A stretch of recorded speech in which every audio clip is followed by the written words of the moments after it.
Custody blood is thicker than water, based on a true story. A father's fight to have custody of his son.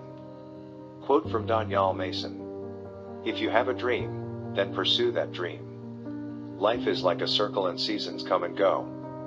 What you cannot achieve today, there is always tomorrow. When you think all is lost, never give up hope, have faith, believe in what you can achieve. The story is about a father and one little boy named Oliver and the father's fight to have custody of his son. The boy's mother left the family home when Oliver was only 3.5 years old. She left the boy behind with the father and after considerable time decided to apply for custody. The story itself is full of drama, domestic violence, and a contested court case. In 1944, Danial Mason born in Bendigo in Victoria, Australia. He was one of 13 children. They lived in a very small house. It had 2 bedrooms, small kitchen, a small lounge, and a bathroom. In 1971, tragic struck the family. Danial's father worked day and night to provide for the family. He had a market garden near Pyramid Hill, 50 miles from Bendigo. When Daniel was just 7 years old, his father tragically died at the age of 45. This was tragic and had a significant impact on the whole family and a huge burden for his mother to survive and look after 13 children. The Baptist Church in Bendigo helped the family. This was after Danial's father's tragic death, as the child welfare wanted to take all the young children away into foster homes. They claimed that his mother could not cope with so many young ones. The Baptist Church played a significant role in his mother's life. She was raised as a Baptist. She had strict beliefs. She attended church every Sunday and made sure that all the children attended Sunday school as she took part in the morning service. The children were always nicely dressed, well presented. The children were given a penny for the plate, even though it may have been her last penny. The church rallied behind the family and the parishioners looked after all the young children and cared for them until Danial's mother could cope. It was a dramatic experience for the family at the time. Then in Auckland many years later, the child welfare played a role in the custody case. Danial Mason then recalled when he lost his fathers far too often get prejudged by law and child welfare groups, often due to the mother of the children's made-up stories, lies to better their own case, and the father does not get custody or access to their children. Fathers who abuse their partners or their children do not deserve to have custody of their children. Danial Mason, the boy's father, was subjected to many accusations by the boy's mother. She claimed he was violent and a potential murderer. Danial Mason, in writing this book, hoping it provides courage to all the fathers in the world to fight for their rights, and to have custody or access to their children. Danial's story in New Zealand starts when he was 21 years of age and he departed from Essendon Airport, Melbourne on a direct Qantas flight to Auckland on October 26, 1966. His plan was to have a short working holiday to New Zealand and then later venture to places like Canada and USA. However, things did change, and he stayed on in New Zealand. Shortly after arriving in New Zealand, Daniel moved into Hereby, a suburb of Auckland. He stayed at a boarding house very close to the city. Danial found very good employment and he was very settled. Then in 1967 he met Claire. She was a child of a family with her father Kevin, mother Rose, older brother James and the younger brother John. On first appearance looked like a lovely family. Danial experienced first-hand domestic violence. In 1970 Danial married Claire. In December 1971, their son Oliver was born. In 1974 the marriage breakup. Prior to Claire leaving the family home, many incidents did take place. This accelerated after she left the family home.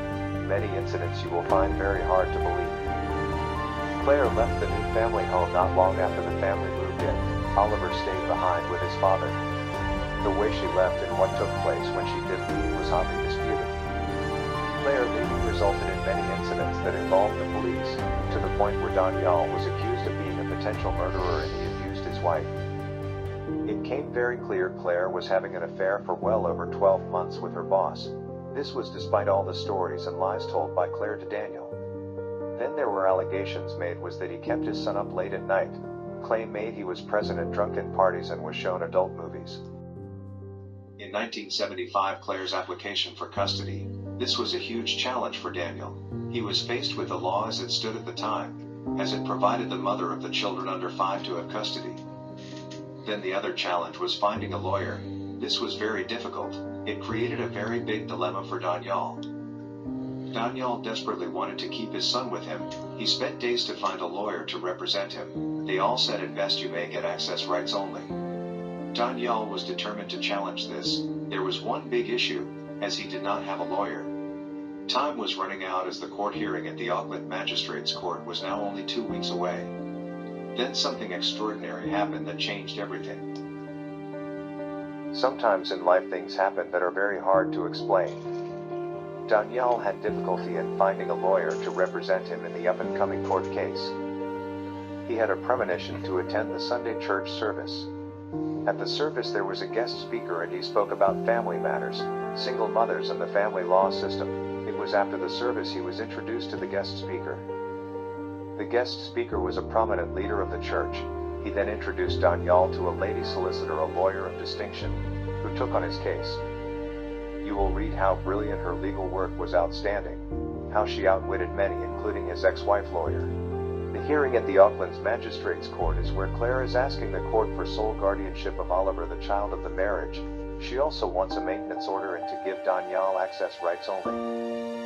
Danial's lawyer was an amazing person and what she did at the hearing was like if a bomb was dropped in the courtroom. She lodged an injunction to stop the interim custody case to be heard in the Magistrates Court. She then applied for a full custody hearing to be heard in the Auckland Supreme Court. This order was to allow Danial to remain having interim custody of Oliver. This of course will depend on if the magistrate is a good one and adheres to the letter of the law. If he does, then the magistrate should go with the application put forward. No doubt this took everyone by surprise, including Claire's lawyer as well as the presiding magistrate. After the interim custody hearing, things accelerated as there were many incidents that took place.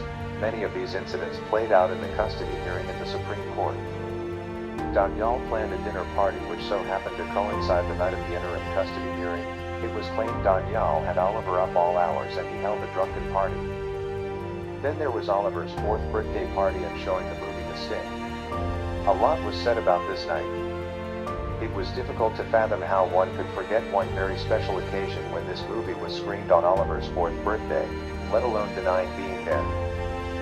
Danial Mason operated a movie business screening movies for the clubs in and around Auckland. He also had a large home cinema. This became a contentious issue before and at the court hearing. This came under attack and scrutiny, whereas his ex-wife and others claimed he showed blue movies, along with adult movies when his son was present, claims he had him up late at night. Danial provided a community service when he showed movies on Friday nights for the local children. Up to 200 attended at the local hall at the town center. Then on many Saturday afternoons he screened movies for the local kids at his home cinema where some 100 children attended. Danial meeting the child welfare and the report they had undertaken is in detail, and did this have a bearing on the final outcome of the custody case? Danial recalled when his dad died, how the child welfare tried to take him away from his mother. He had no faith in the system. The welfare report in his custody case was flawed. It was without question the welfare of the child is paramount. The final decision was made on what was best for the child moving forward. The allegations about the father, how he dressed the child, did he wash and iron his clothes, in fact how he fed the child. Then there were the allegations he abused his wife, and threatened to murder her and his son. He was then labeled at the court as a potential murderer, that he also abused his wife. You will find the evidence put forward by his ex-wife, and her family very confronting and compelling evidence. Was this the deciding factor in this highly disputed custody battle?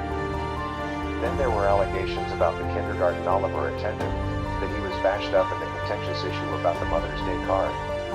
The meaning of blood is thicker than water, meaning that family bonds will always be stronger than other relationships. The family of Danial Mason's ex-wife gave compelling evidence against him.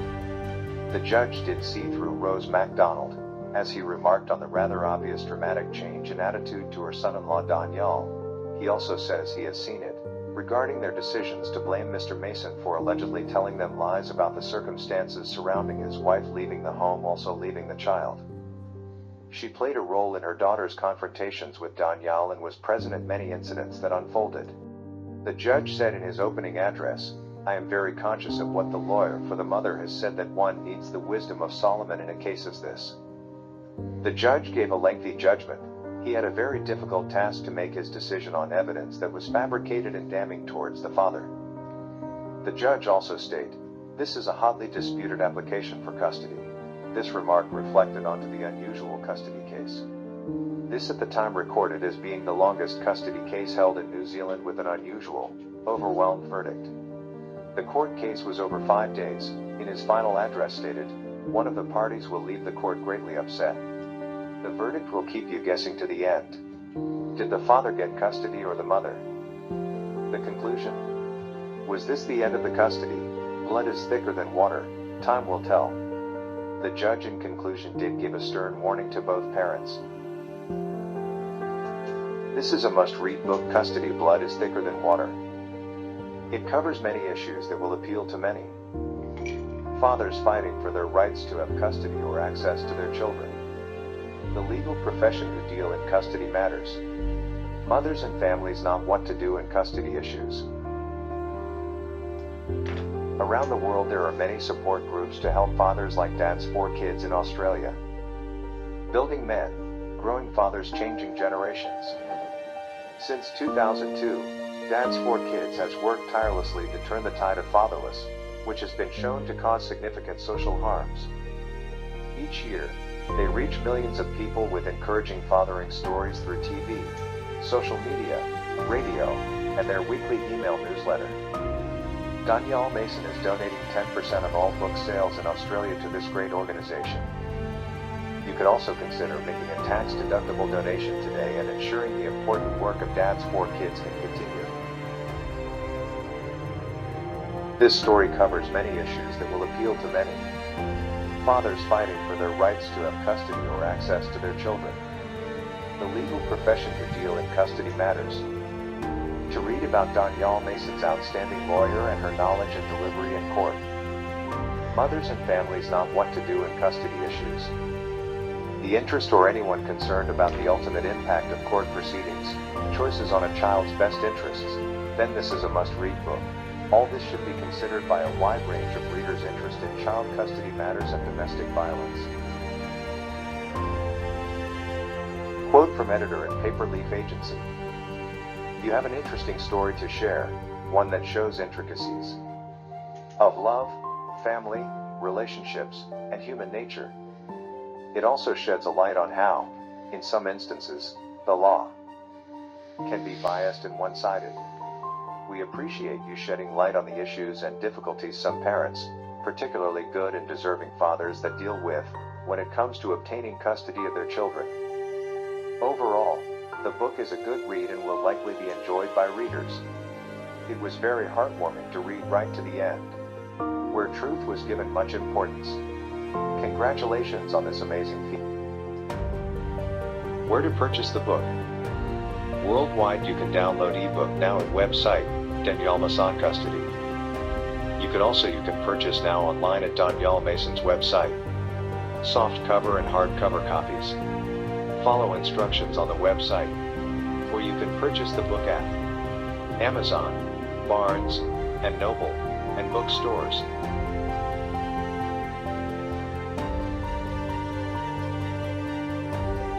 Our contact details: Australia, Agent Michael Clayton. Phone, 6104-6927-240. Or visit website at Danial Mason Custody. Email, DanielKennethMason@gmail. International, Peter Dugald. The Netherlands. Email, peter@katkin.com. Phone +31 6.523